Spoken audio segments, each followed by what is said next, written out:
Hi, students. Good afternoon. Good afternoon. Afternoon. But I can't see the screen and hear me. Well, clearly can hear me. Can you see the screen?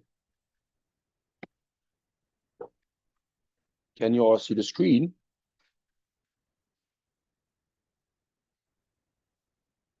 Hello. Yes. Good. All right. So remember, we started this paper yesterday. So we are basically going to finish up today. So today should be a relatively short session. What I might do is might use a minute or so, a moment or so to maybe if anybody want to discuss any of the questions on the multiple choice paper that I sent. You can maybe do that. All right. But we just know at number 7. So I would like maybe about four questions to finish this paper. All right. Already everything up to number 6. Let me see. Okay, good. Well, I cannot see the statistics question on this paper. So. Oh, yes, this one.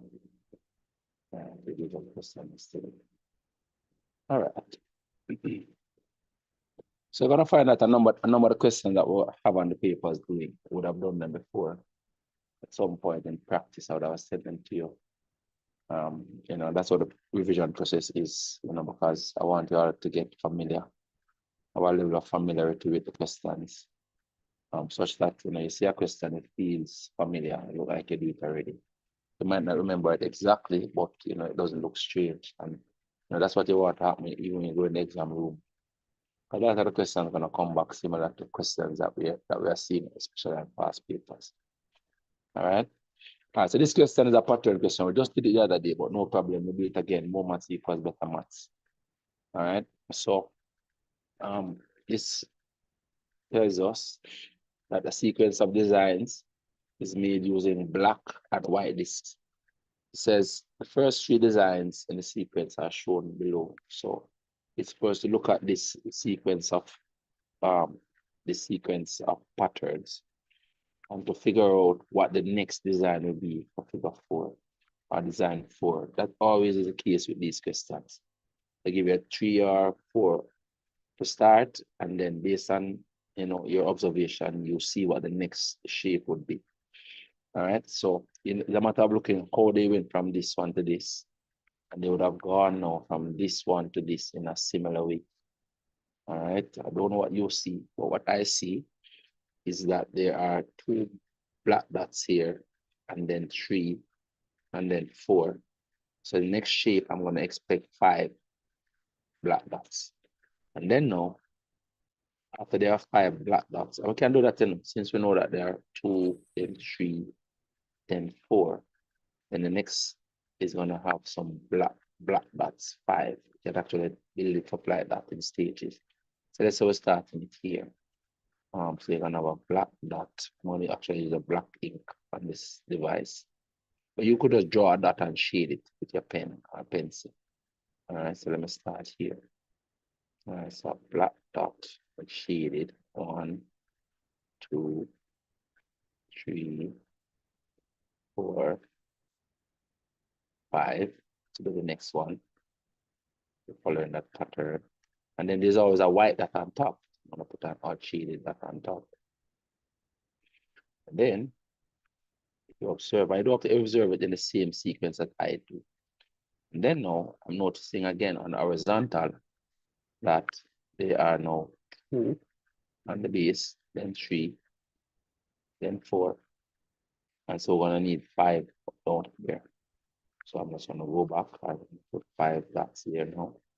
So it's 1, 2, 3, 4, 5. Then now I realize that they tend to complete like a square with white dots, not including the one at the top, right? So then they complete that rectangle there. And then complete that rectangle there. I'll put it this way. Fill this space with white dots, fill that space with white dots, fill that space with white dot, and so we need to fill this space with white dots. We're following that pattern. All right. So this is how we can do that with white dots. And as I said, you don't have to follow this exact way that I observed. And it's I'm gonna just fill out this rectangular space with my white dots. And I know you would have made the same observation. I just know it. That is their figure 4. But can I agree with that? Do you agree? That's your design 4? Yes, sir. All right. But to participate in this session, and remember I'm miles away and I'm not able to see your faces and stuff. Know that you're paying attention and all of that. So, and if I ask a question, you just open your mic, respond, and then close it again, please. All right, so we can make this session a meaningful one. All right. That's due to circumstances, I'm away, but that's how it is sometimes. But that's not going to keep us from having our classes and making the classes meaningful just to see. All right. Then it says, so we just did part A, right? Just to draw a figure 4. Then part B now is always first to complete the table. That's just how these questions are all the time. So the number of white disk W, number of black disk B, and the total number of disk T that form each design follow a pattern. So the values of W, B, and T for the first 3 designs are shown in the table below. So the pattern of numbers, and then we have to complete the rows for I, and for 1, 2, and 3, part 1, 2, and 3. Let's just call it that. So to complete these rows. All right. Now, some persons actually depend on the pattern to fill out the table. But oftentimes you can actually complete this table by observing the pattern of the numbers themselves independently of the diagram. Most times you actually can do that. In other words, could have been that they give you a question with just these numbers, this table, and you observe it without the physical patterns, and still you're in a position to complete it. All right? It's always the case. Generally speaking, you don't need the diagram to complete this table. All right. So it's a matter now of observing the pattern in each column. All right. So we can see how we're going to fill out this next row, that one, and that one. Now, my approach to doing this question is always trying to fill out that nth row. All right. The row where the design number is n, to get a formula on these lines. When I get a formula on those lines, then I can use it to fill out these other that are required. If I can pick up the pattern of the numbers and give it a formula, right? A formula in terms of n, then it helps to fill out the rows above. Some persons try to do it in this row, then this row, then that row, but I find that oftentimes it is easier to fill out the formula row first. I use a formula to fill out the row above. All right, plus 60, it doesn't matter which row you use first. So observing these numbers now and comparing it with those for this first row, first column, right? I see that these numbers match these design numbers. These numbers match them as well. Same 1, 2, 3, match them as well. And let me leave these highlighted. And then these numbers match them as well. And here now you have 1. You're adding 1 in each case. So these changing. You're adding 1. And then the result is there. It's worked out. So based on that observation, right? This figure, this number is always the n. So this is n. So I'm going to put that as n. And it multiply by the same value, same pattern number. So multiply that by n. And that's in a bracket. And then you're adding n again. You're adding the pattern number again. So I'm going to add n again, plus n. And then there's a plus 1. Then there's a plus 1. And basically, that's the pattern formula. Now, if you want to simplify and write an expression as an equal, I'm going to put it below here. Equals. This clearly is n squared. This is plus n. And then this is plus 1. That is the result. That's what it should be equal. We'll put the equal there. So basically, it will be equal to this. If you want to put that it is equal to something in a simplified way. All right. Then now, I want to fill out. I'm gonna fill out this entire row first before I come up and do the one up here. That's all right. Then now for this column, so one of the classic case where in this column, classic case where they are increasing by the same amount from row to row or from shape to shape. The number of black discs increasing by 2. So there's a plus 2, 4 plus 2 is 6. Then there's another plus 2, 6 plus 2 is 8. So because you're adding 2 as you go, it means that 2 times n, 2n must be a part of the formula. So I'm going to start the formula with 2n because I keep adding 2. If the values were increasing by 3 from pattern to pattern, then constant 3, then I will put 3n to start the formula. If it was increasing by 4, then I'll put 4n to start the formula. This one is increasing by 2 from pattern to pattern, so I'm going to put 2n to start the formula. There's always 2n plus or minus some value, and that value can be 0, it can be 1, it can be 2, it can be 3, it doesn't matter. How I know what to add or subtract is to look at the first figure. The first figure here, the n is equal to 1. See, the n is equal to 1. And the result is 4. So if this starts the formula and the n is equal to 1, it's like I already have 2. So I already works out to 2 up here. But I need the final result to be 4. So to this 2, I have to add another 2 to make it equal to the 4 in the first pattern, in the first line. And so it tells me that my formula, I need to have a plus 2 on my formula. Simple as that. So the formula becomes 2n plus 2. All right. And then you can check it because if you take 1 and you put 1 on the n, 2 times 1 is 2 plus 2 is this 4. You can check it with the 2 on the n. 2 is 4. 4 and 2 is give you that 6. And you can try it with the third figure. Just test it. 3, put 2 on the n. 2 times 3 is 6. 6 plus 2 is 8. All right. So that I can accept that this is the formula for this column. All right. And I'm going to go to this final column, the last column, which is a total column. Now, the total really is the sum of the white and the blue disk and the black disk. But I'm going to check first if when I add, I'm getting the same value added from row to row. And if that is the case, then I can use that method as well. So here, to go up to 13, we're adding what? 6. All right, so that's a plus 6. Then from 13 to go up to 8, that's actually a plus 8 to 21, sorry, that's actually a plus 8. So the pattern is broken. So it's not that simplified method that we use over here. All right, the pattern is broken. But this one is kind of easy because it happens to be the total of this column and that column. All right, and so to get it, you basically can just add these two values, those two expressions to get what goes there. Just add them because that's a total column. All right, so we're adding this to get that. So we're going to add the like terms first. So this is all the n squared term. So I'm going to put that n squared first. N squared. You add the n values, which is n plus 2n. That's 3n. That's 3n. And then 1 plus 2 is 3.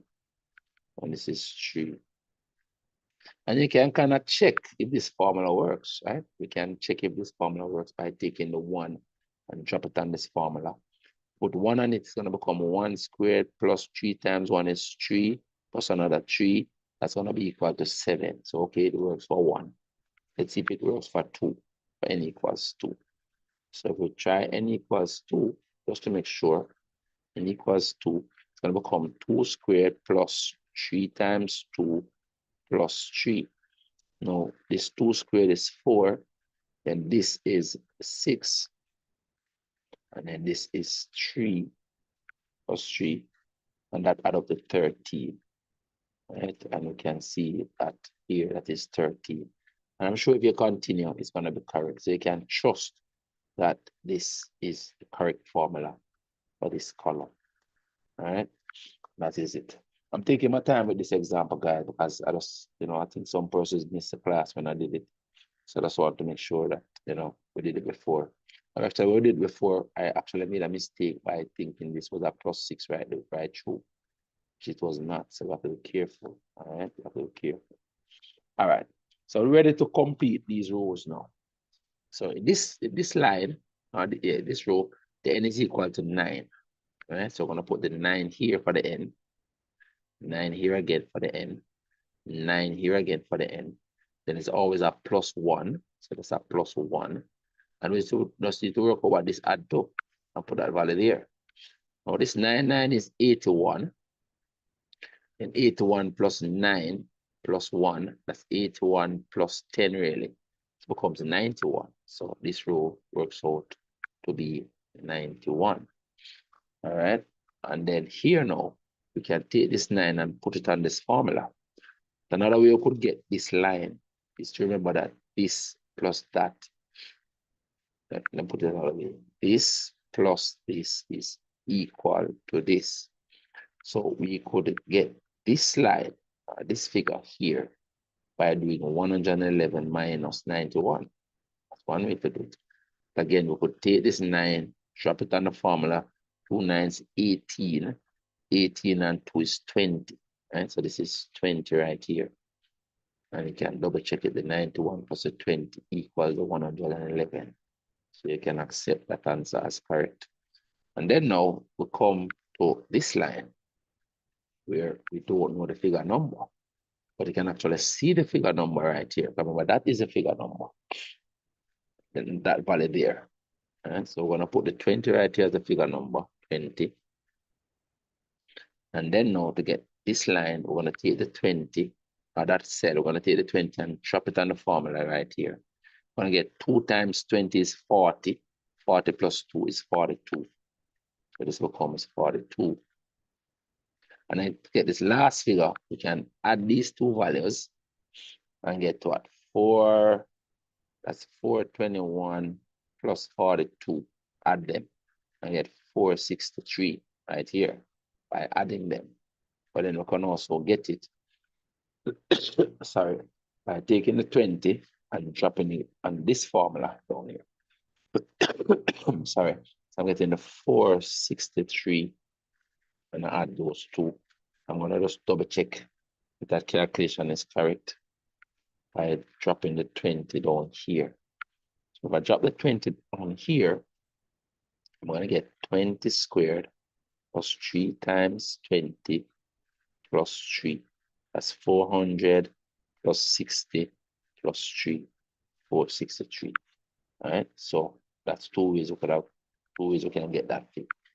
Maybe the easier way to get it really is to just add these two. And that is it.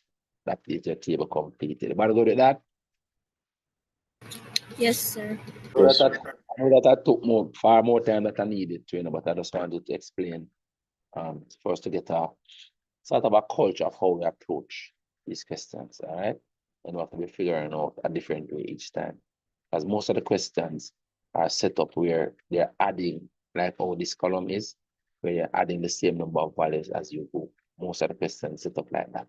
So I want everybody to learn to derive the formula that way. Not all of them are like that, There are some questions where the formula is going to be like n squared, maybe 2 to the n. They are formally having these expressions in them. Sometimes it's like 2 to the n minus 1, or or n minus 1 squared. So you have those occasions as well, but they are very rare. So when practicing, we'll come across those and we'll see how we identify those. But we want us to get familiar with the more common ones first, all right, before we deal with those. So we deal with those in the subsequent classes. All right, down here now, they ask us another question for 1 mark. But we still want the 1 mark. It says Stephen has 28 black discs All right, and he has 154 white, so it's 28 black and 154 white. All right, and let's see what the question is now. I said he wants to make design 12. So in design 12, it means that the n is equal to 12. Explain why it is not possible. Explain why it is not possible for him to make this. So what you will need to do is find out how many black discs you need and how many white discs you need in order to make figure 12 and see if there's a discrepancy here, if he's short by any. Once he's short, he cannot make design 12. All right, so let's see how many black he needs for design 12 and how many white. All right, so what's the form of a black again? Form of a black. No, the form of a black is this one. Let's do this one first, since I told us that number first. So the form of a black, let's write B for black, will be 2 times 12 plus 2. Remember, the form of a black is 2n plus 2. All right, and the formula for white is n squared plus n plus 1. Write it down there. Write it down there. Right, so the formula for black is 2n plus 2. And the formula for white is this one, n squared plus n plus 1. All right, n squared plus n plus 1. All right, so working out how many black you would, oh, this is 24 plus 2, that's 26. It's 26. So yes, you would have enough black because he has 28 black. So you'll be good with the black. Let's work out for the white. So I guess the white is where we have a problem. So for the white, you would need, this is the form of a white, you would need 12 squared plus 2 plus 1. And this would be 144 plus 3. Is that correct? Design 12. No, it's short on the black. No, he has enough black. He has 28 black, 154 white. All right, so this is 144. So why I'm not seeing it's 144 plus 4, yes, 28 black. And why is it not possible? Where am I making a mistake? So the black is 2 and 1 is designed 12. So n is equal to 12, 2 12 is 24, and 2 makes 26.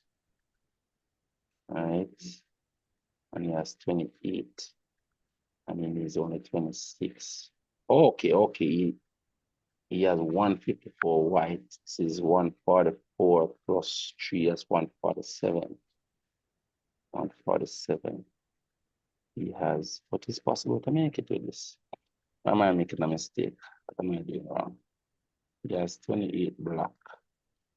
He has 28 black. He has 154 white.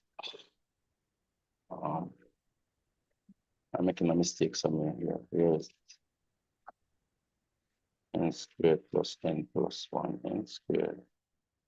N squared plus squared is 144. Anybody seen where I'm making a mistake here? Because they said you cannot make it. Explain why it is not possible. But I'm seeing where it's possible. Anybody seen where I'm making a mistake here? I'm not seeing where I'm making a mistake. Yes, figure 12.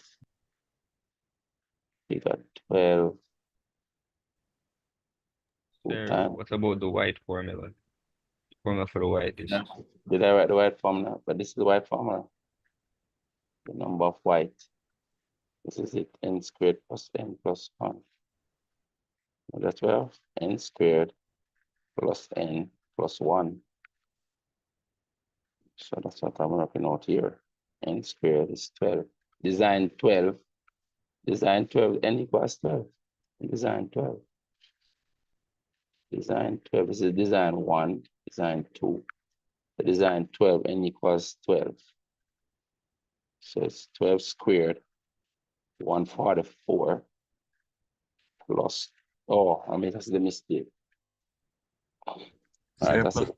That's the mistake. I put 2 instead of 12. That's a mistake right here. okay.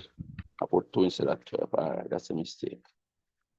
All right, so it's 144 plus 12 plus 1. Hold on, somebody calling me a second. Let's turn them out in a class. All right. Now that's a mistake. I put 2 right here. It should have been 12. All right, my mistake. So that's 157 you will need, which is not enough. All right. So not enough white is. Let me do this. Boy, sometimes the brain just gone. So it is sometimes. All right. So not enough white is not enough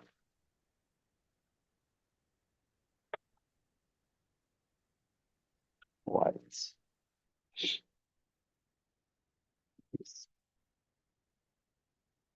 All right. So this is what he needs. He needs.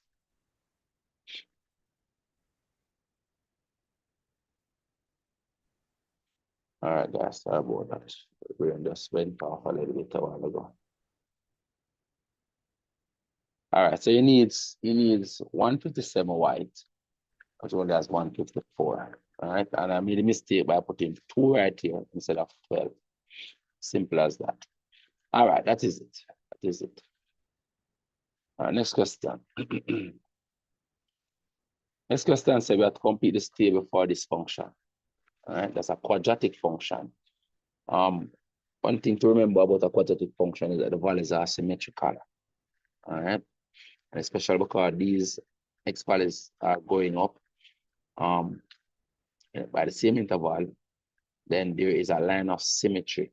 Right? We don't know where the line of symmetry is. We'll start populating some of these, we can see the symmetric values. But a way to work out these values is to just substitute, for example, -3 in the function here for the x. All right. And let's start that way. Let's fill out this one first.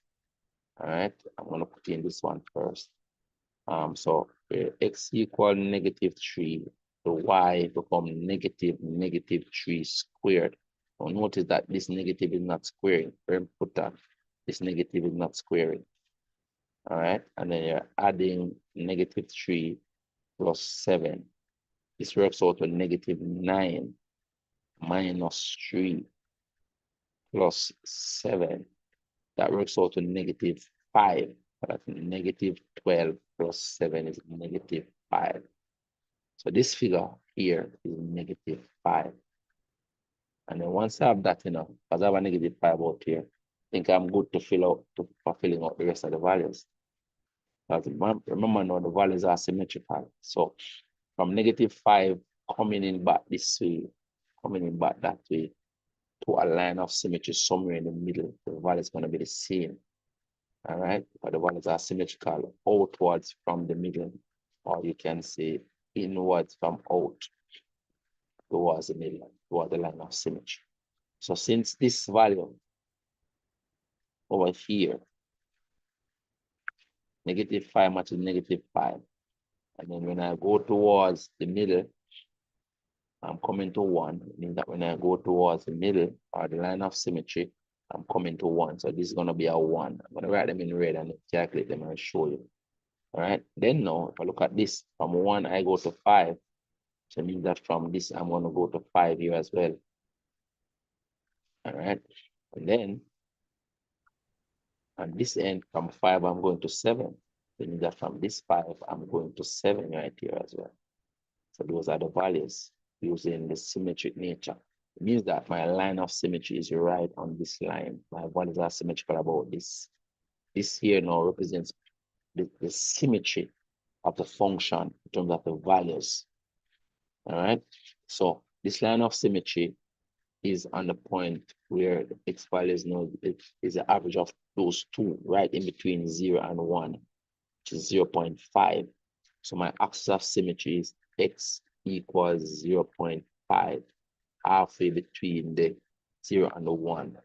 Because 0 and 1 will be symmetrical, equidistant from the line 0.5. Now, I'm showing you can get from the table without calculation and guys. Right? You can figure these things out. And this would be also the x value at the turning point on the graph. All right, know that from that x value at that turning point, I can now find out what the y value at the turning point is as well by plugging in this 0.5 into this function. All right, and we can work it out here. From this x value, which is the x value at the turning point, the line of symmetry, or the axis of symmetry, the y value there, which is a yt value, will be minus 0.5 squared, 0.5 squared plus 0.5 is this x value plus 7. And that will work out to be what? Y value at the turning points. I can know my vertex, my axis of symmetry, and my minimum point. This represents my axis of symmetry. I'm now working out the y value at the turning point. All right, remember this is a minus. So I'm going to work this out here. Over here, it will be 7.5. That's the sum of these two. Minus this is going to be a quarter. So it's actually 7.25. All right, so 7.5 minus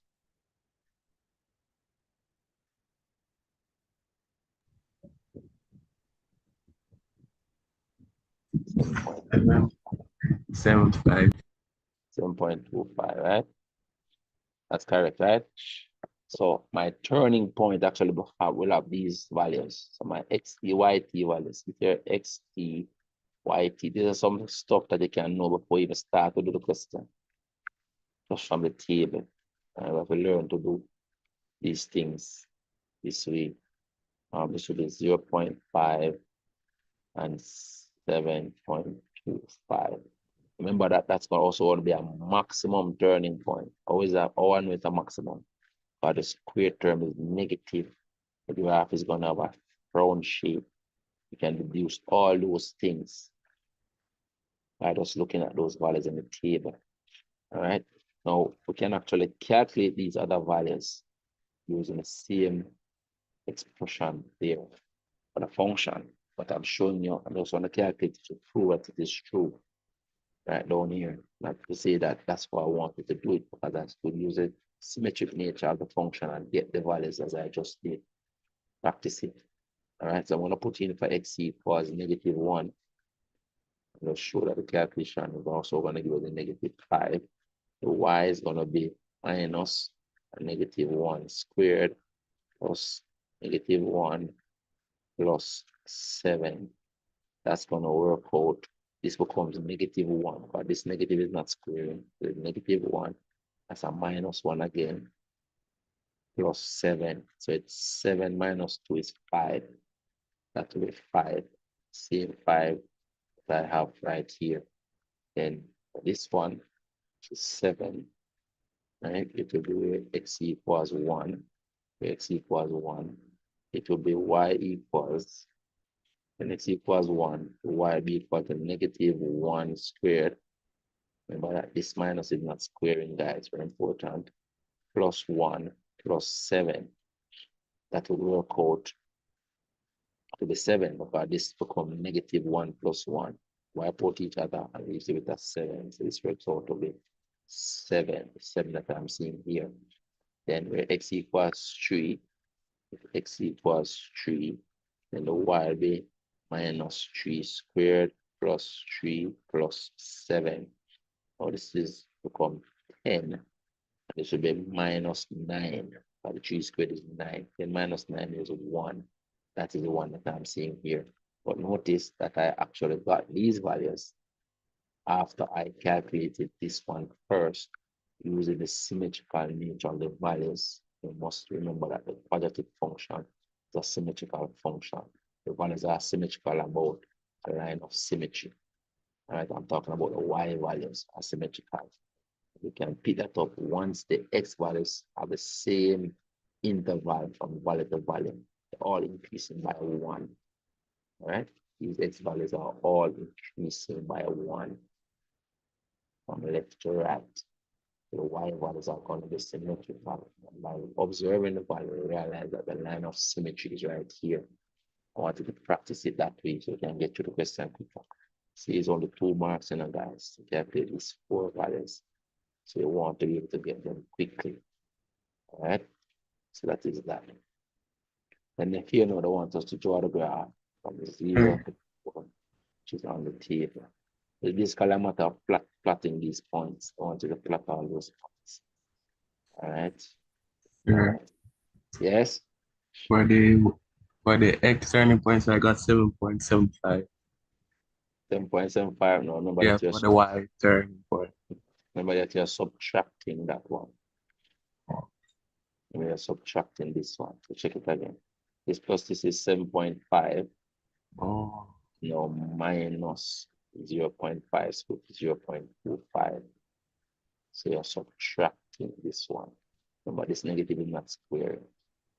So okay. that, Yes, sir. good. All right. So I have to plot all the points on this table, guys, on this graph. All right. So you might have to flip it back and forth, or we can use a symmetrical nature again. All right, so the line of symmetry is x equal -1, -0.5. So let's put that in. We know that at this line, everything is symmetrical about this line. That's the line of symmetry. So any one of the values that you get, you can actually get the one across from it. All right. That's the line of symmetry. All right, so -3 takes up to -5, takes down to -5, and 4 also takes down to -5. See there? -3, -5, 4, -5. They give it the same y value. -3 and 4 give it the same y value. -3, so it's a -3, -5 down here, and 4 is also -5 down here. So you want to kind of do it quick. We can do two symmetrical points at a time. Those are 2 points. Then -2 gives us 1, and 3 gives us 1. So -2 and 3 is going to give us 1. All right, so -2 gives us 1, -2, 1, and 3, 1. Both of them right here and here. All right, so we got 2 additional points and 2 more. That's symmetrical. 2 gives us 5, and -1 gives us 5. All right, so -1 is 5, 2 is 5. -1 and 2. So -1 is giving us 5, and 2 is also giving us 5. We are symmetrical. Right here and right here. And then we get in the 7s, right? So the 0 giving us 7 and 1 giving us 7. 0 give us 7, 1 give us 7. So 0 gives us 7 right here. I draw the wrong line of axis and not seeing it now. And also axis is 0.5, not -0.5, 0.5. So I draw the line wrong. And just side without putting in the y value. This is the line of symmetry. Positive 0.5, not negative. So that is the axis of symmetry. 0.5, not negative 0.5. Let's see if I'll have to put in the value. So this is 0 giving us 7, and 1 giving us 7 as well. So here and here. Now, if you notice, this point was not given on the table. You have to understand the nature of a quadratic function and know that it has a vertex point, right? And the vertex point is only one y value there or one x value. That's the vertex point, and all of these values are repeated. And this way, all of these values are repeated. There are 2 points, so none of those can be the vertex. The vertex is right in between these 2 middle ones, right in here. And they would not have given you that. They did not give you that. So you will have to work out that vertex point and put the 7.25 and include this point on your graph. Otherwise, you're going to lose marks. All right. So you have to know that that point exists. And I have to basically put it on this graph. So we need to know where 7.25 is and put on that point in blue. All right. So looking at the scale, this is 7. 7.25 is 7 to 8. So right half here would be 7.5, between 7 and 8. And then halfway between that, about here, would be 7.25. So you need to put on the axis this point here. And make sure the graph comes up to there. You cannot draw the graph.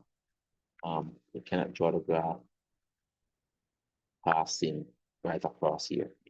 You cannot draw the graph like up through these points and then come straight across here and then on these points. No, you have to recognize that there exists an axis of symmetry. If the question didn't mention it, and it is right up here. All right, and maybe be deliberate about indicating that point as I did here on the graph, right? In the table, and I did that. So we're going to draw the graph now through those points, through all these points that we have from the table, plus this vertex one, that will include that vertex one. When there's a smooth curve, do not put any ruler on it, all right? I will draw it with a smooth curve. If you have a curvy ruler, flexi ruler, or those rubber curvy ruler, fine, but I think they'll accept if you draw this with your free hand as best as possible, all right? So going to draw it like that. Make sure it comes up to that point and come down through here. And that's good enough. All right. You just want to see that you're doing the right thing to give you your marks. So you give you your marks to give you the right thing. Even if the graph is not perfect, they give you your marks. And then this point is 0.57.25. That is your vertex or maximum term. Maximum vertex. Maximum vertex. This point. And this is the axis of symmetry. The red line is the axis of symmetry and the line of symmetry. Question says, right on, see here the actual axis right here. Right in the coordinates of the maximum or minimum point. I want to tell him that it's a maximum point. And it is 0.5. Oh, it's this.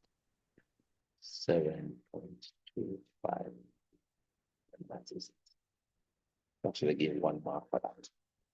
All right, it's 3 marks for this graph. And don't put the graph passing through that vertex point. You're not going to get the full 3 marks.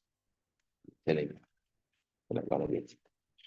All right, there's anything else to do? Right, other stuff to do. Write down the equation of the axis of symmetry. Remember, it's the vertical line through the turning point.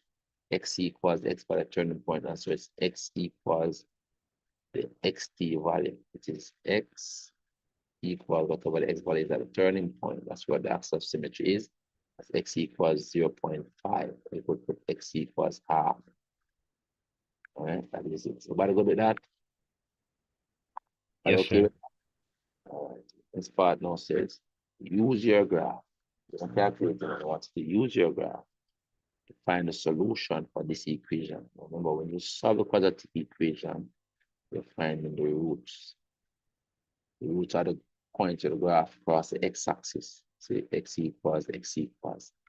Roots are on the x-axis. Roots on the x-axis. That's what you get when you solve a quadratic equation that is related to the quadratic function.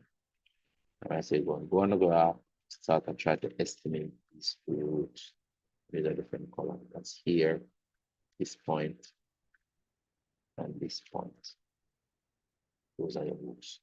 So this one looks like about, I will read the scale of the graph properly. Right?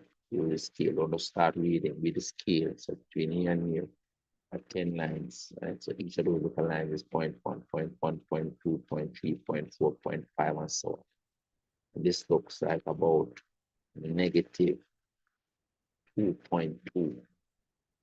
Let's say x equals negative 2.2. This one over here.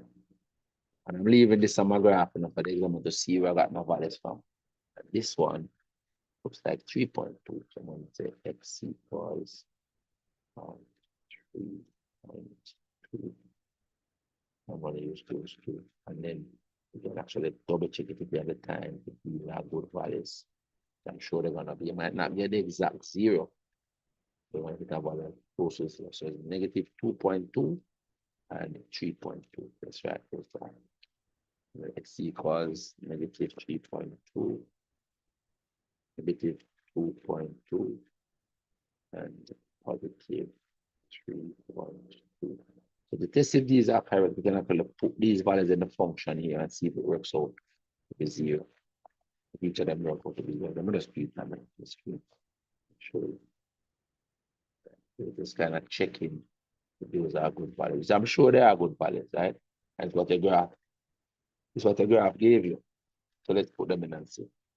So I'm gonna write negative which is a bracket negative 2.2 those brackets squared, and then you add back the negative 2.2 those brackets, and then you add the 7 plus 7.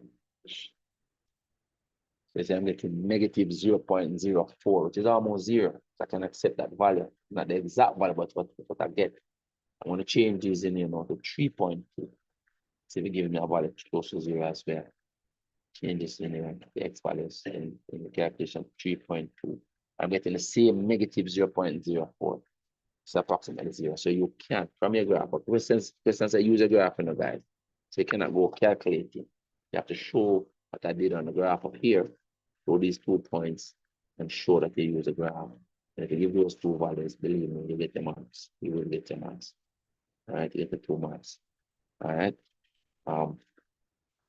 Then down here now, it says on the grid on page 24, draw the straight line passing through these 2 points. And then they want us to determine the equation of that straight line for 2 marks.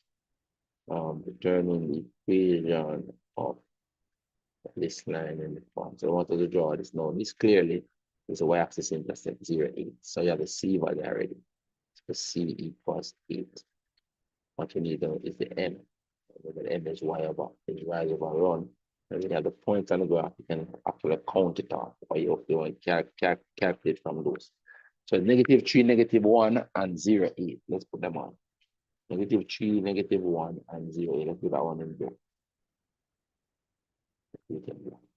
So negative 3, negative 1, negative 3, negative 1 is right here. You got a different color. Let's see if we can show. Let's try it here. All right, so negative 3, negative 1 is here. This point right here, that I'm marking out in green. And 0, 8 is on the y-axis up here. 0, 8 is on the y-axis right here. So the question is asking to draw a straight line through those points. If you ask anything else, just to determine the equation. So this is some additional marks for this question. Let's use a ruler now, guys, and just draw a straight line to those points. I don't know if it's going to touch a graph. I don't know. We'll have to calculate it. I don't know, maybe it does. We can always double check it afterwards based on the grading. But this side, that is the line. I don't want it to draw. And then I want the equation. So to get mute the mic, please. So to get the equation, we can. Hey, mute the mic. Mute the mic. Please. Mute the mic. And pay attention, man. And stop singing. All right. So we know the C is already on that green line. We know the C is already 8, right? C equal to 8. We need the gradient to get the equation. The gradient is rise over run. All right, so we can count the rise and count the run. All right, so the rise, remember on the y-axis, every grid, each grid is a unit, right? Every centimeter is 1 unit. So you can count the rise up here. 1, 2, 3, 4, 5, 6, 7, 8, 9. So the rise is 9 over the run. Remember on the horizontal axis now, every 2 units is 1. See? Every 2 units is 1. If you're careful now. So this is running 1 unit, 2 units, 3 units. So the run is 3 units. So the gradient is 3. So the equation becomes y equals 3x plus 8. Simple as that. All right, you can get it like that. You can also calculate this. I'm going to calculate it as well, just to show you. All right, calculate the gradient, just to show you. So y equals 3x. The equation is, so I put the same calculation down here. The C is 8, and the gradient then is rise over run, which came out to be 9/3, which works out to be 3. We could also calculate the gradient over here. Let's do, or the gradient using these 2 points, the difference in y by difference in x. So this y value minus this y value, which will be 8 minus a -1 over this x value minus this x value. That would be 0 minus a -3. Now this minus becomes a plus, and so the numerator becomes 9. And this minus becomes a plus. This denominator is 3.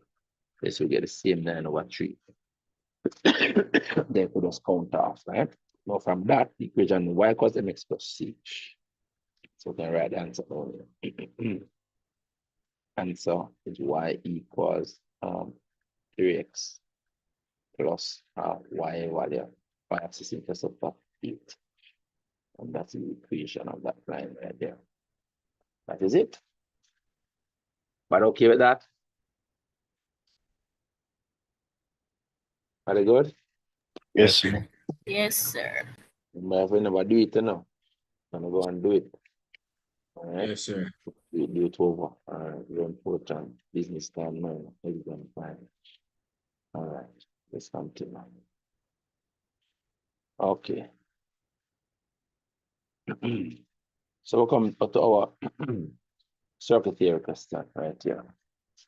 Remember the rules, you have to practice them for them to stick, right? You have to practice the rules. All right, this one says L, M, N, and R are points of the circumference of a circle center O. Should have given us a center right here, it's O.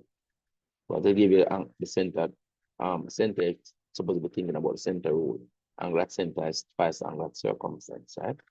It says PQ is a tangent at R, so this is a tangent. So once it's a tangent now, you're thinking about tangent and chord, tangent and radius. Remember the angle between a tangent and a radius, like between this tangent and this radius, the angle is 90 degrees on both sides, tangent and radius. And then, for example, now this tangent, and this is a chord. So the angle between the tangent and the chord is E. So it means that that chord is going to go and subtend the same angle at the circumference, that blue chord, same angle here. So I know that the R and the E will be equal, as the angle between tangent and chord equals angle subtended by the chord. Then additionally, one additional thing that I can see right here is this angle at the center. If we subtend, we go back, it is subtended by this chord, that same chord. That chord is now subtending this angle at the circumference. I know that this angle up here becomes half of the one at the center, because the angle at the center is twice the angle at the circumference. So these are some of the things to pick up before you even start. This angle here, the 48 between the tangent and the chord, means that this chord is going to go and subtend the same angle up here, the circumference. So all of this angle is 48 degrees, just like here. All right. And remember, zoom this up here. Remember that this triangle here now is an isosceles triangle. A sector triangle. It's an isosceles triangle. Why is it isosceles? Because this is a radius and this is a radius. And once you know one angle in an isosceles triangle, you're blessed. It means that these two angles are equal. These two angles, they are equal. They are equal to 180 degrees minus the 156 degrees divided by 2. That's what they're equal to. That's they're equal. Right? So this these are some of the things I wanted to pick up. Then know this angle A. It is one of the angles in this cyclic quadrilateral.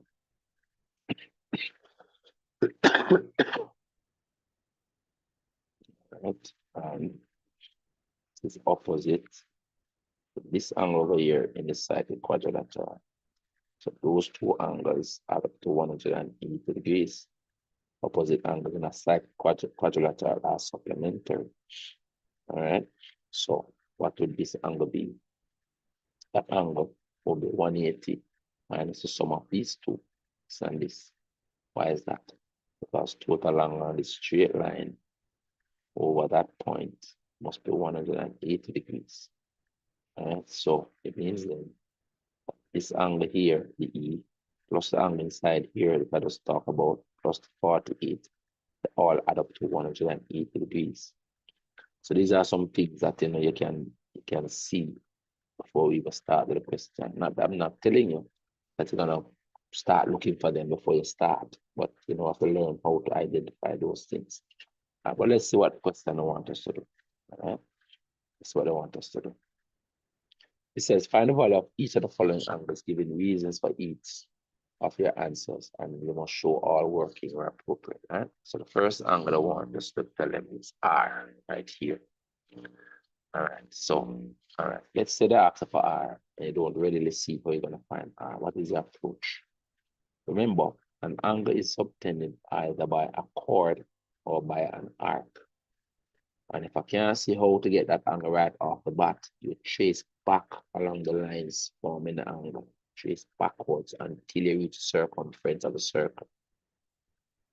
All right, trace back until you reach the circumference. So that line forms the angle, and then this side as well. And this angle is subtended from these 2 points at the circumference. And so it is subtended by this chord. Notice here, what is the chord doing? The chord is subtending this angle.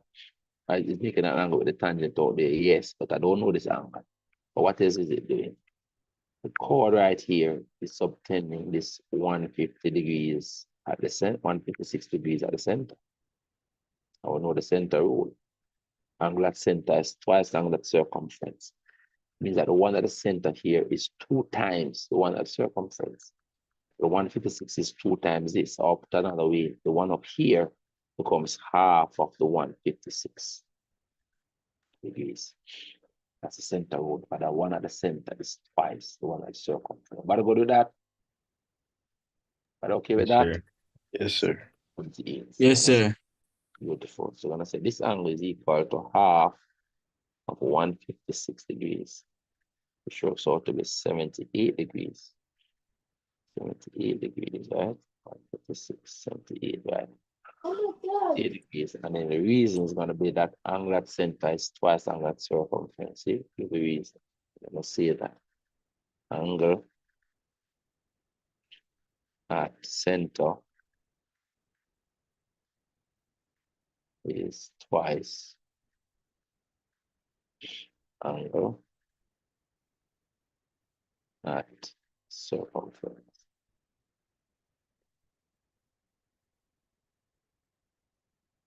That's all you need to write. Get the marks. And as you remember now, the practice is as you find an angle, you put it on the diagram. All right? You work out an angle, put it on the diagram because it helps you sorry, to find other angles, right? But this angle worked out, it is 78 degrees. So it means that this angle is going to be 78 too, you know. So we start that already. But let's see what I want next. All right, that's the angle that I want next. It is 78 degrees as well. That's tangent and chord, right? So we can tell them that this angle is equal to angle E. Angle E is equal to angle R. The angle between tangent and chord equal angle subtended by the chord. Said it already, said it before. This angle here is the angle between this tangent and this chord. And so the chord will subtend the same angle at the circumference of here. That angle happens to be 78. And so this angle over here, E, is also 78. All right, so as a tangent and a chord rule, just want to tell the examiner down here. So this angle E is equal to angle R, which is 78 degrees. The reason is that angle between tangent and chord equals angle subtended. Excuse me, guys, I have a cold. Subtended by the chord.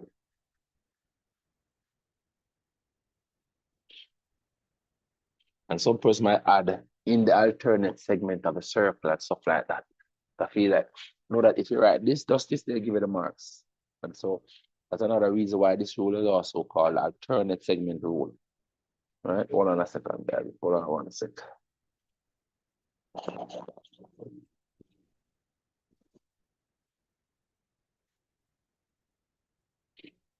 So if you want to complete it, you could say at the circumference in the alternate segment, you could say at the circumference, at the circumference.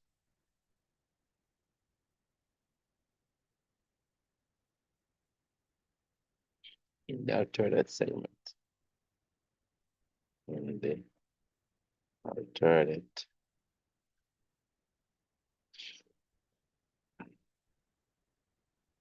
segment.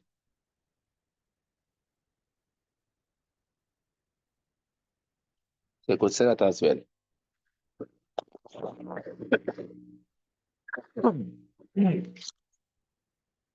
All right, so finish that. Now they need angle A.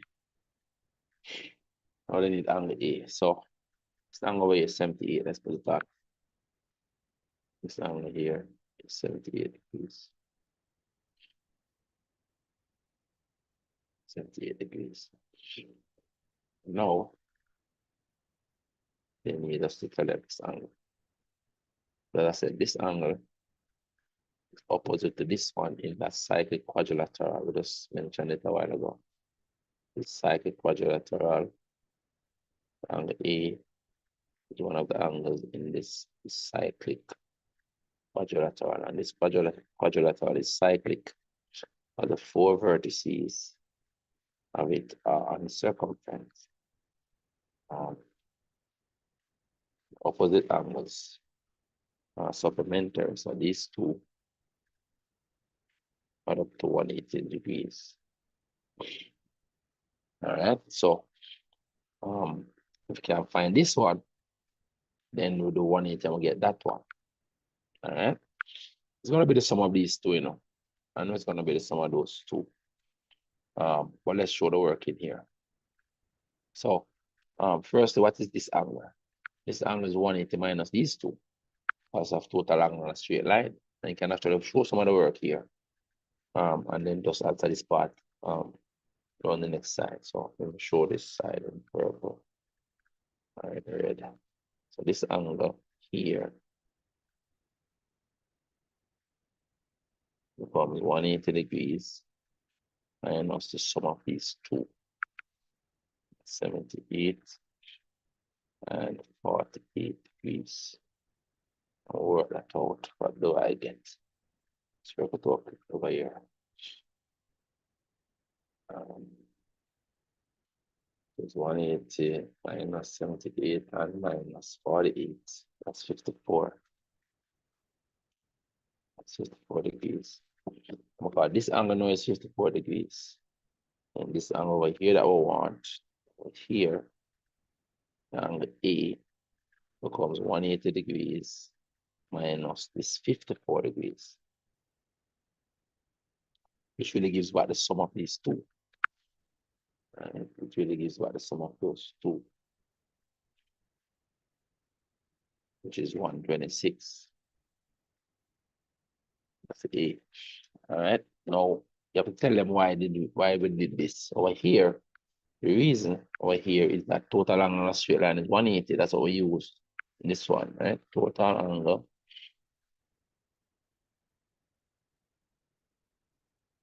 on a straight line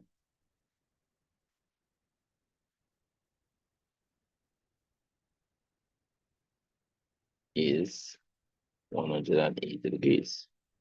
Then over here, what we said is that opposite angles in a cyclic quadrilateral are supplementary. That's why you have to write. That's why we subtract from 180.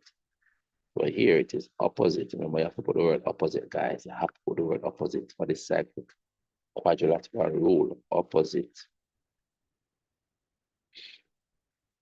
Opposite angles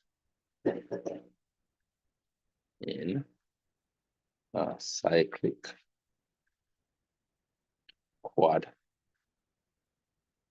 quadrilateral are supplementary.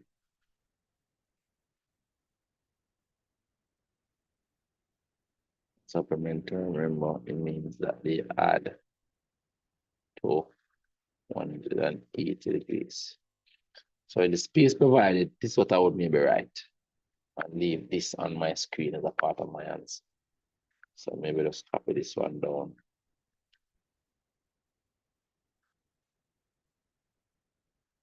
And write it in the space provided. Okay.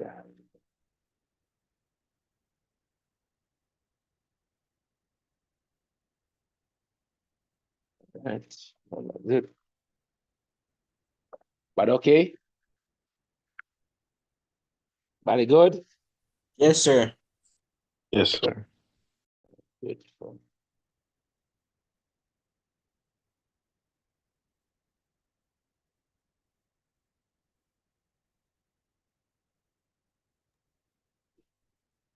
Yes, above it.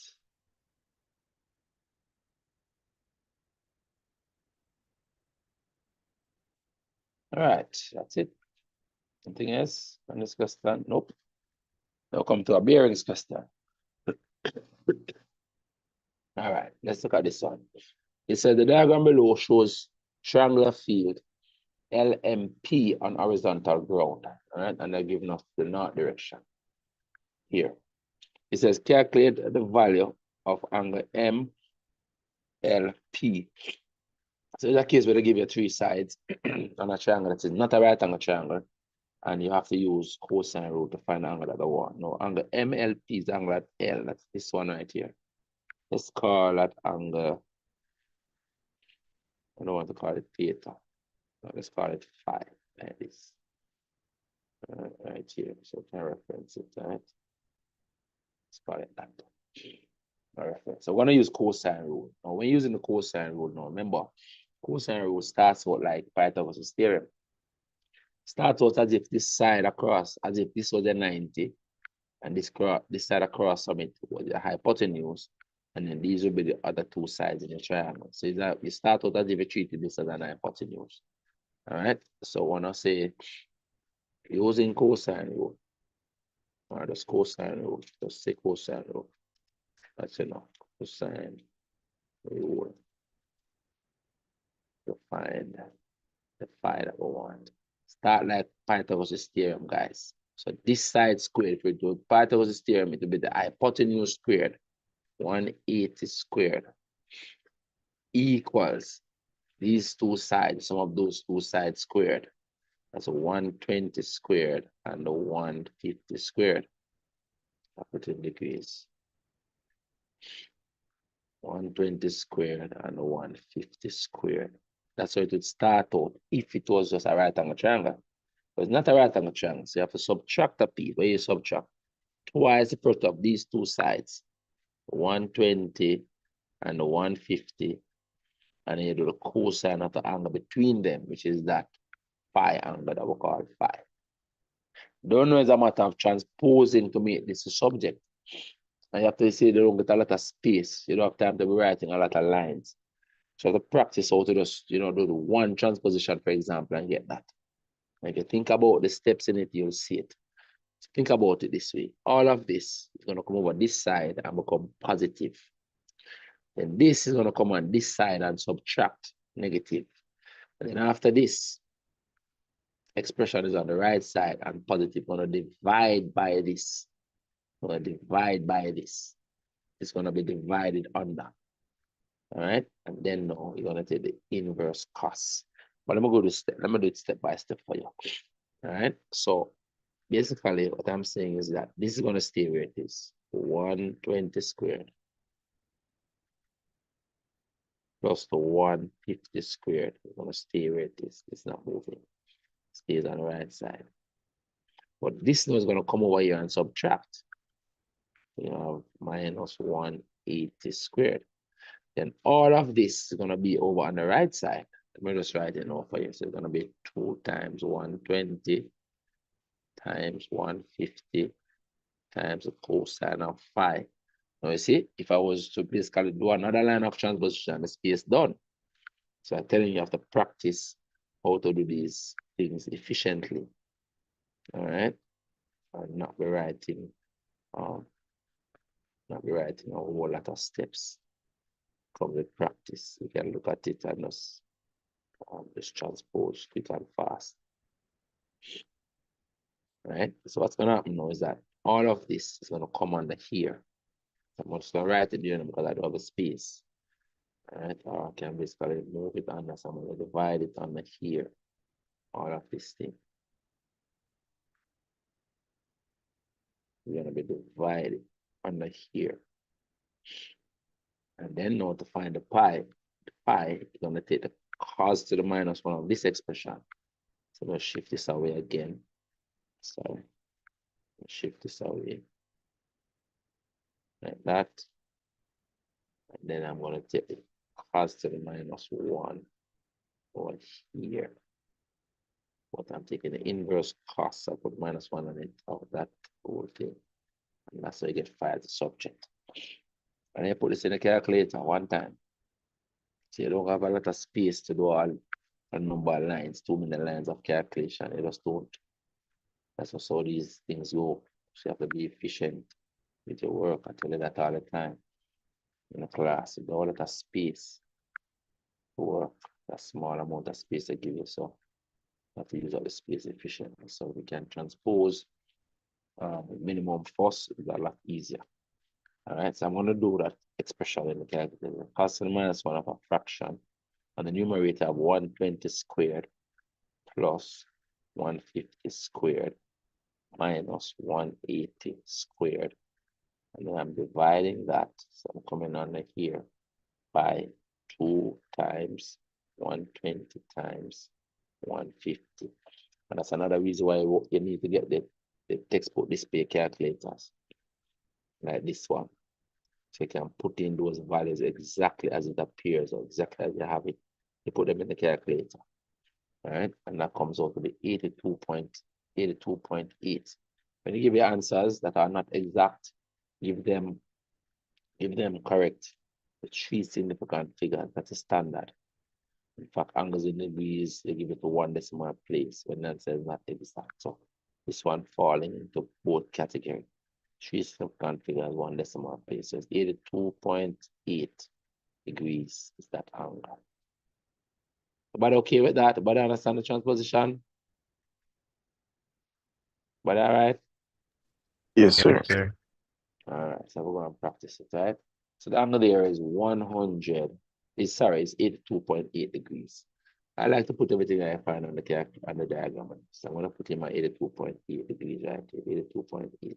82.8 degrees. So that I now know it. All right. Let's continue. Next thing I want you to do is calculate the bearing of P from L. They tell you that the bearing of P from L is 210, and they want to calculate another bearing. So what you have to do is show this on the diagram and see how it's going to impact the rest of the calculation. Remember, the bearing is measured at the from position. So it's from L to P. The bearing is 210. Show that bearing angle on the diagram, and then you're going to be deducing other angles that they want. All right? Show this 210 on the diagram first. From L to P, the bearing is 210 degrees. Show it on the diagram. All right, so from L to P is down here. So from L to P, this is the from position L. This is the north line at L. The bearing angle is clockwise from the north line all the way around to here. That is what is 210 degrees. All right, I'm going to see it on, I'm going to clean it up. So I'm going to put back the north line just to show the angle. You know, it's there already. And the bearing angle that is 210 is all of this angle, all the way around, clockwise, all the way around to the line that takes you down to P. So the bearing of this direction, P is a direction, and the bearing is a direction. And bearing of this direction down to P is 210 degrees, 210 degrees. Now that angle is 210 degrees, right? And this part of this angle inside here, this angle is a part of the 210, you know, it is 82.8. Then the angle inside here, the angle inside here is 210 minus 82. Can you tell? Let's put that in now. Right? That might be one of the bearings that I want. So this angle is 210 minus 82. Let me work it on the calculator. 210 minus 82.8. That's 127.2 degrees. So right here is 127.2 degrees. This angle inside here, which really then is the bearing of this place from L, if that's the one. 127.2. We're going to give it to 3 digits. But that will be that angle there, right? That's how we get that. But that's how we get this angle, right? The 127.2. What to go to that? But okay. I'm gonna understand the 210 degrees.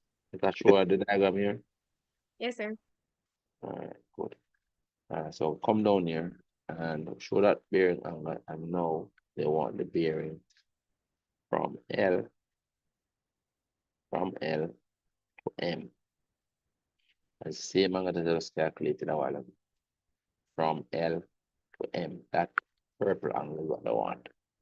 All right, so I'm going to show it down here. It becomes equal to, that bearing angle becomes equal to 210 degrees minus 82.8 degrees, which works out to 127.2 degrees.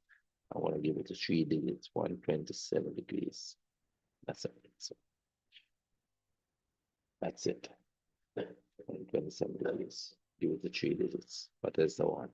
It says calculate the value of angle NLP, and hence bearing of L from P. L from P. So the one from P to L next. But I want us to first tell them the angle here, NLP, and they say hence means I have to use it to find that. All right, now which angle is NLP? Let's see where that is. NLP. So the N on the diagram is this. This is L, this is P. So that's what we're talking about, this angle over here, NLP over here. That's what I want. All right, let's put that angle in blue. Now that angle over here, this angle over here that I want, NLP. So N here, NLP is this angle over here. So that angle that I want over here now, NLP, is 360 minus 210. Because up to here is 210. So inside there must be 360 minus 210. Right? That's 150. So this angle becomes, let's show it, 360 minus 210 degrees is this angle here, which works out to 150 degrees. All right, so let's just show the calculation down here. Let's almost show it. So I say angle NLP equals 360 minus 210, which is 150 degrees. All right, and this is not one we're gonna have to tell the reason like we did in the question before. That's what calculated. All right, we don't have to say angle, I want to point is 360 to show the calculation, and that's it. We want to get this angle now from P to L. Now we have to show that angle on the diagram from P to L. So from P to L, and we don't want us to use this to do it. So we're going now from P up to L. So the bearing is being measured now from this P position, from P to L. So show it on the diagram. So you draw the north line at your P. Draw the north line there at P. That's the north line at P. And it's a clockwise angle that will take the direction out to L. So it's talking about this angle now that I'm marking here. This angle. And then what happened? Remember, they are forcing us to use this. You know? What happened now is that these two angles are co-interior angles. And so they add up to 180. Why are they co-interior angle? Because they seem to be angled in a U down this parallel line. Let me draw it in blue and purple for you. Down this parallel line, and they are connected with this line down here. So it appear to be angled in this U. So I call them U angles, co-interior angles. So the two angles in the base of the U, they add up to 180 degrees. And so if this one over here is 150, then inside here has to be 180 degrees minus 150. That must add up to 118, which is 30 degrees. For bearings is given in 3 digits. So you have to put a 0 in front of it and put in the bearing, but the angle is 30 degrees. All right, so let's go and tell them that the angle is basically this 180 minus 150. I just have to calculate, I will tell you the reason, just calculate it. All right, so I'm gonna send on this bearing that I want. So I'm gonna say bearing of L from P is 180 degrees minus 150 degrees, which is equal to 30 degrees. But because it's bearings, you have to put the 0 in front of it, because bearings must always be given with 3 digits. So it's 0, 30 degrees. This 3 not coming out good. 0, 30 degrees. And that is the answer right there. That is it. Everybody okay with that? Everybody good? Yes, sir. Beautiful. So we have one question left, I think, which is our matrices, transformation, and vectors. All right, so this one's a transformation question. And it's helping you, it's telling you what the matrices are, but you must know that not all questions do that. So you have to learn to see the matrices and know what transformation they represent. You have to learn that, guys. All right, so this one, as I said, the negative one up here, I know it's the anti-clockwise 90 degrees rotation about origin. Remember, instead of saying anti-clockwise, they could have also said positive 90 degrees rotation, because anti-clockwise rotation, remember, is positive rotation. Remember that, guys, it comes on multiple choice. There are questions on multiple choice that test your knowledge that anti-clockwise rotation is positive, clockwise rotation is negative. All right, let's remember that. All right, so it's the user word anti-clockwise here, which is that matrix product. And then this now is the y equal minus x reflection matrix. That's it. So they give me the two matrices that I want you to know. So don't believe that because they give you in this question, they're gonna always get it. Learn the matrices. All right. This one says, determine the elements of matrix C, which represents an anti-clockwise rotation. This is A. First one, A. This is A. About the origin, followed by a reflection of the y-axis B. All right, so basically they want an A followed by a B. Now, A followed by B is B times A. Let's write it out. A followed by B is second one times the first one, B times A. So the matrix C that I want is B times A. So C is B times A. Now you're supposed to kind of have an idea what matrix you're gonna get. All right, you're gonna get another reflection because that's a rotation. A reflection to be another reflection. But let's work it out. All right, we're gonna get the reflection. The 90 as 45 degrees. Rotation angle is 90. So we're gonna get the line that is 45 degrees to this. So this is y equal minus x, y-axis, x-axis. So you're either gonna get the y-axis reflection or the x-axis reflection, but they are 45 degrees from that line. Come on, the rotation angle is twice angle between the two mirror lines. Two reflections go with one rotation. Two reflections go with one rotation. Rotation angle is twice angle between the two mirror lines. So if one of the mirror lines is this, y equal minus x, y equal minus x. And the other reflection line is either this one or that one, depending on the direction. So it will work out itself. But just know that you have to do b minus a. All right, so the b matrix is the second one, this one. 0, minus 1, 0. And the A matrix is this one. 0, minus 1, 1, 0. You have to multiply them in the correct order, guys. All right, so remember, you multiply matrix, you multiply the rows of the first one by the columns of the second one. All right, and let's do it here. So you're getting a big 2 by 2 matrix with 2 values, 4 values, sorry. Let's write it out in red. So the first value here is positioned in the first row and the first column. So to get it, we have to multiply this first row by this first column. You multiply the matrices, first element in the row by the first element in the column, second element in the row by the second element in the column. So we see first element times first element, second element times second element, first element times first element, second element times second element. So that's 0 times 0 and negative 1 times 1. 0 times 0 is 0, and negative 1 times 1 is negative 1. So the first value is negative 1. So I already know that it's y-axis reflection. That's going to be a 1. That's going to be a 0. That's going to be a 0. I already know that it is either the y-axis I'm getting or the x-axis. Happens to be now the y-axis. So I already know what the answer is going to be. Once I work out this value, I know this, what it's going to be. It's going to be a 1 down here. It's going to be a 1. It's going to be the y-axis reflection. But let's work them out still. Let's work them out. Let's write them out and, just show them. But the more things you know, the better, guys. All right, so this value over here now is positioned in the first row and the second column. So to get it, we have to multiply this first row by this second column. And we multiply then the first element in the row by the first element in the column, second element in the row by the second element in the column.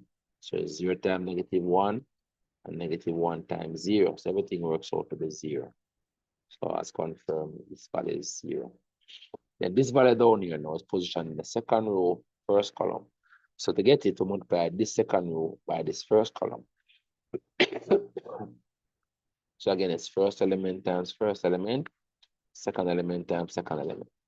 First element times first element, second element times second element. Minus 1 times 0 is 0. 0 times 1 is still 0. So this value is 0, as you know.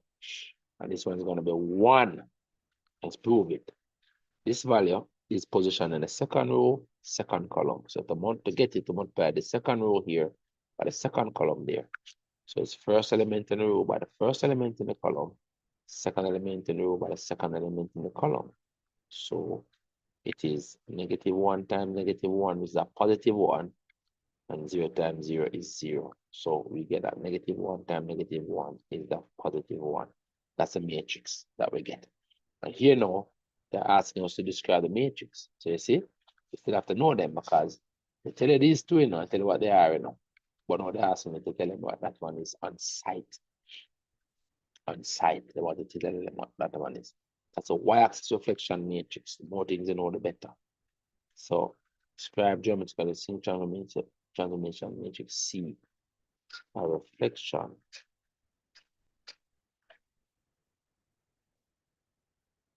in the y-axis. That's a y-axis reflection matrix. You have to know them on site, guys. You have to know that this is a y-axis reflection matrix on site. You have the negative one up here. All right, that is it. 2 marks for just knowing that in advance. 2 marks for just knowing that on site.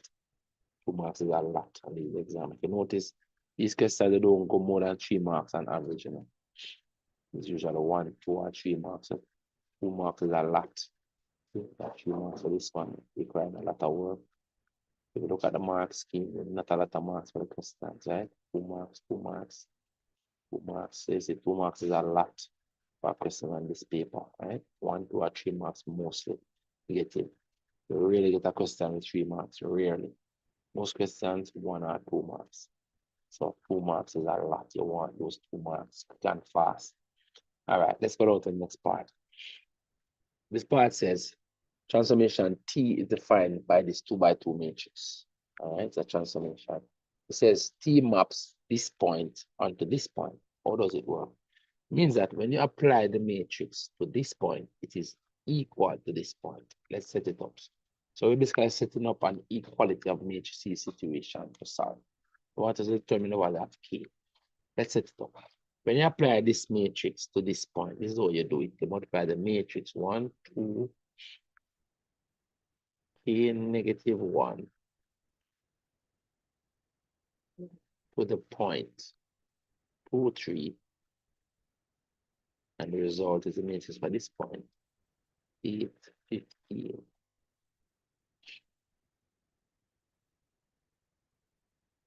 8, 15. And it's a K that we want to find. It's a K that we want to find. Because the K that we want to find, I'm not going to waste time. It means that this 8 is equal to this row times this column. We don't need that. We need a value that involves the K. So it is this value that is obtained by multiplying that row and that column. All right, gives us a 15. All right, so it's a K times 2, which is 2K. 2K. And then negative 1 times 3, that's minus 3. That is equal to that 15 value there. And then solving for the K. It's going to add the 3 and then divide the 2. So the K is going to be 15, add the 3, and then divide the 2. That's 18 divided by 2, that's 9. So the K is equal to 9. But good with that? But okay with that? Yes. All right, hold on one sec, please.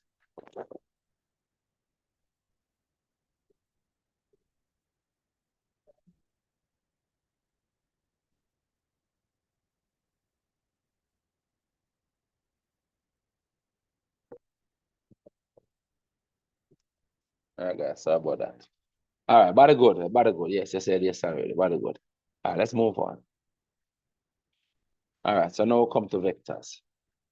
All right, so I said the following vectors are defined as shown. Remember, vectors easy enough, guys, just how you go from point to point. Remember that, right? So for example, the vector WX means that we go from the point W to the point X. You have to go 5 units to the right. That's what this 5 means. And 1 unit down to go from W to X. That's a relative position of W and X based on that matrix, that vector. 5 units to the right, 1 unit down. It works almost like a translation. All right. But let's work. So it says those are the vectors that are given. So we have from W to X, and then here we are from X to Y. So we can actually use these 2 vectors and go from W to Y now, because X is almost like a stopping point now, right? But this one gives us the ZY. But let's see what they want. They want us to first calculate a vector other than 5, negative 2 is parallel to WX. If it's parallel, then it's a multiple of this. Any vector that's a multiple of this will work. Determine a vector. So not one answer is the answer, guys. All right, not one answer. I'm going to just use 2 times. If you want to use 3 times, you want to use half. Any vector parallel to this is a multiple of it. I'm not going to write it down. So I'm going to write down 2 times 5, negative 1, which works out to be 10, negative 1. 10, negative 2, sorry. It's going to be parallel to it. That's it. If you want to use 3 times the 5, negative 1, that's going to give you a 15, negative 3. All of those vectors parallel. Any vector that's a multiple of it, even half 5, negative 1, which will work out to be 2.5, negative 0.5, is still going to be parallel to it. any vector that's a multiple of it is parallel to it. So I'm leaving this one. I think most persons would just do 2 times and keep it simple. But okay with that? Very good? Yes, sir. All right. Any vector that's a multiple of it is parallel to it. All right. So here now they want us to go from W to Y. Looking at what we have. To go from W to Y, see X is like an intermediary point. Go from W to Y, we're going to set up the vector equation, which is like a displacement equation. We can go from W to X, and then plus means, and then we can go from X to Y. So it means WY is equal to the sum of those two. I'm using that approach based on the vectors that we have that we were given. So I'm going to just add those two vectors to get it. So it is a 5, -1, and then -3, 7. 5, -1, and -3, 7. Let's write that out right here. So the 5 and -3 is 2. -1 and 7 is 6. Same as 7 minus 1 is 6. That is 2, 6, 2, 6. But okay with that? Yes, sir. All right. Then here now I want to go from X to Z. So all right, we want to go from X to Z. So we have Z in this one, and we have X in this. But the problem is that there is no Y on this. We want to find a point that is an intermediate point. So this one has a Y that we can use as an intermediate point. Connect the X and the Z. All right, connect X and the Z. I don't want XZ. So okay, the Y as an intermediate point. The Y, because you have a Y on this one. A Y, like the Y is like a stopping point. So let's set it up. We want to go from X to Z. So we're gonna stop at Y first. So we're gonna go from X to Y first. But then we have to start back at Y and then go to Z. That's the vector equation right there. Go from X to Z. We can go from X to Y since we have XY, but then we have to go from Y to Z. Problem here is that they did not give us YZ, they give us ZY. All right, but that's not a problem because if we reverse this order, then you just introduce the negative because the negative in vectors mean opposite direction. So if this is ZY, then we can say YZ, which is minus ZY. YZ is really minus ZY. No? That's what YZ is. No? Which becomes a negative of this, which becomes -8, 7. They basically negate this to get the -8 and negate this -7 to get 7. So this is YZ, -8, 7. So that's what I'm going to use down here from a YZ, -8, 7. So I'm basically adding these two now. Get the answer that I want. -3, 7 and -8, 7. All right, that's it. -3, 7 and -8, 7. -3, 7 and -8, 7. So this and this is -11. 7 and 7 is 14. And that's my answer. Wanna go with that? Are okay? Yes, sir. Right. Yes. And here now the one, the modulus of xy, that's the length of the vector xy. Now what did we calculate for xy? Did we calculate xy? No, we're given xy. Xy is this, right? So the modulus is with the length. And so let's put it in perspective for you. So this vector xy is basically like from x to y, you have to go, like you start at x here. You have to go 3 units to the left first, 3 units this way. So this is 3 units this way. And you have to go 7 units up. 7 units up to get to the point y. All right, that's 7 units up. And then the modulus really is basically how long is this? That's what the modulus is, isn't it? How long is that? So our Python was the same situation. because this side is 3, that side is 7 in that right angle triangle. This side from the square root of 3 squared plus 7 squared. 3 squared plus 7 squared. So not just about a formula, guys. It's about understanding what does that mean here, right? So this can become the square root of the component values, each square, sum of the square of component values. And you see, I don't have to put the negative on this square here because it really represents how long that direction is, how long that line is. All right, so let's write it out.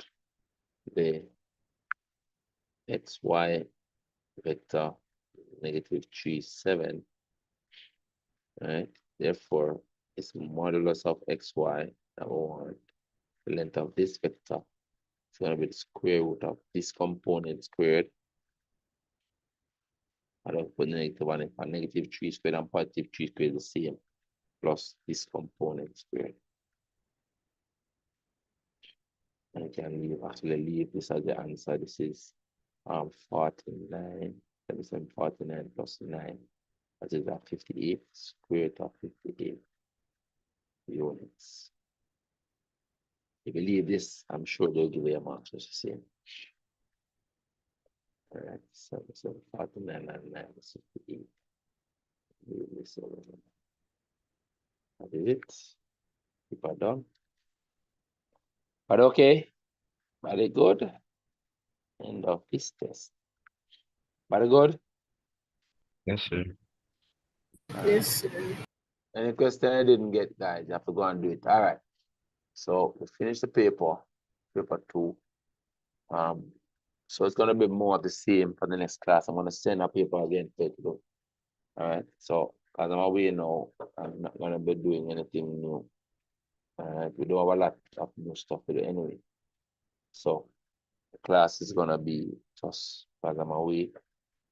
I'm gonna be sending another paper to the group for you to do to keep practicing. We're at exam preparation mode. We just need to be practicing now. Doing questions and learning from your mistakes. That's what it's all about now.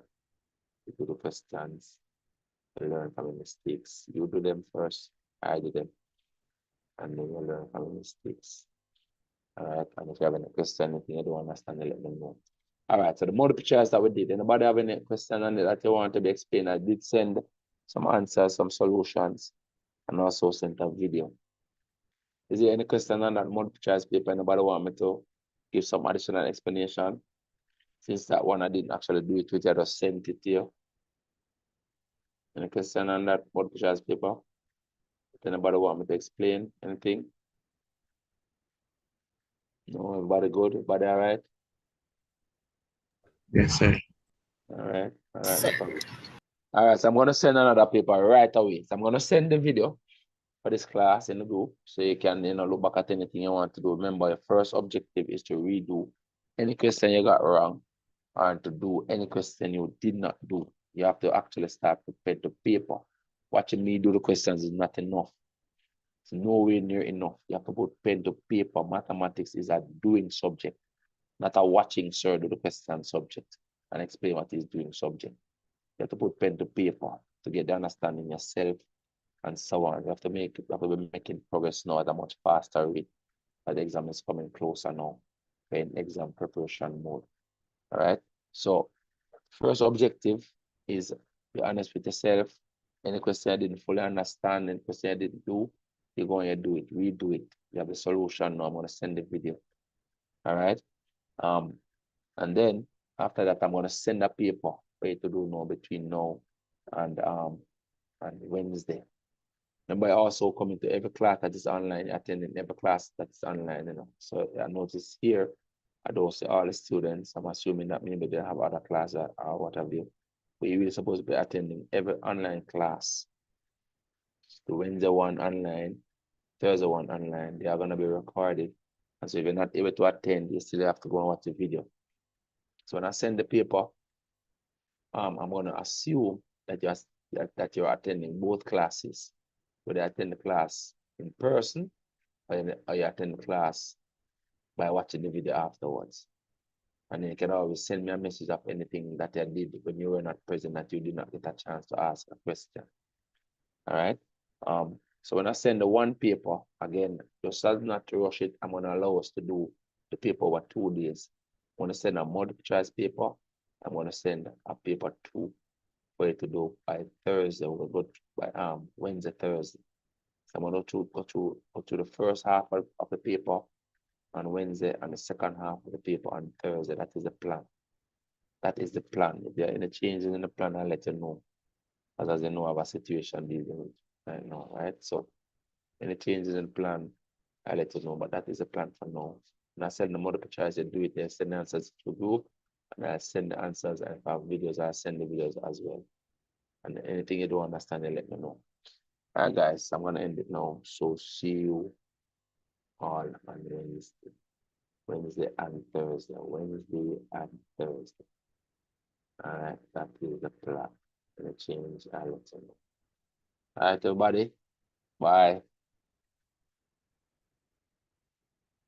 Bye, sir.